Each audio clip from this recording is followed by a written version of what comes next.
Today I'm going to show you guys how you could do this.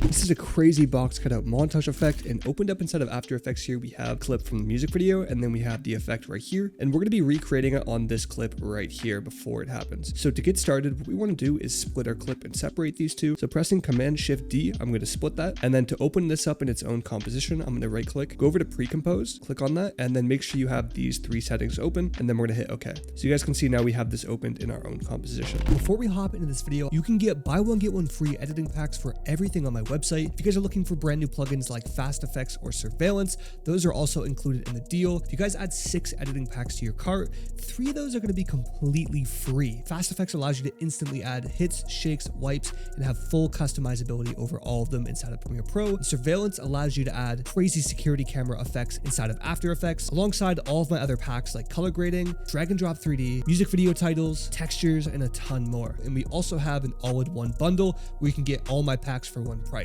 If this is something you guys are interested in, go check out my website down below. But without further ado, let's hop right back into the video. So if we want, we can go back in here and take a reference at how this one worked and how it looked. So the style of this effect is to have a slight little zoom in going on, and then have all these crazy box cutouts that we will be replicating. So we'll start off with this first one in the middle here. It's just a screenshot, as you guys could see. So we're going to duplicate it. We're going to find where we want the effect to happen. So we'll have it happen right here. So we're then going to freeze frame this by right clicking, go over to time, and then select freeze frame. Now that we have this selected, we're going to go over into our effects and presets and search up crop. We're going to drag and drop this on our clip. Now instead of crop, we're going to delete crop edges here, and we're going to bring all these back down from 5 to 0. Turn off the bottom layer for now, just so we can see the main one. And we're going to do crop bottom right here until we get it to our liking, just about there, and crop top right here. Let's say just like that. Now that we have this, you guys can see we have our clip, and it's kind of warping a little bit there. So basically to create these effects now, we're going to open up this inside of here, go down to transform. So we're going to keyframe our scale at the beginning here, and then go to the very end, and we're going to click on the borders and just drag them out just like this.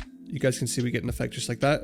So moving on to the next one, I'm then going to hit duplicate on this clip right here, and we'll drag it above here. And then on this one, right about here, we are going to go ahead, trim it, right click, go over to time, and then freeze frame. And we're going to add on our crop edges on this one again. And you guys pretty much just want to do this for all of the little areas that you want to capture. If we go back to the original example here, you could see there's the main one in the center that we just did, which is this one. And then you have his eyes, his mouth, and then the one in behind. And it's just a bunch of these areas that are animated, just like the first one that we did, as you guys can see. So these effects that they're adding on them, I'll just show you that super quick on the one we do here. So we're going to go over and delete crop edges just like before, bring these all down to 0. And then using this tool, let's say we want to do his face next. So we'll go ahead and just drag these until we get his face, just like that. And now that we have that, we're going to go ahead and turn on these other layers here. And then essentially we're doing the exact same thing by going to transform, keyframing scale at the beginning, going to the end, and then we could like bring this one up like that. You could even rotoscope him and put him behind, but let's say we'll put this like right here. And then for the looks on these, we're going to go ahead and insert something called mosaic. We're going to drag and drop that on here. And then you want to go ahead and turn these up, let's say like 150 on each of them, and you get to get that like mosaic look. So you guys are basically just want to create a bunch of different effects like this. On this one, for example, this one layer that we had growing on the side,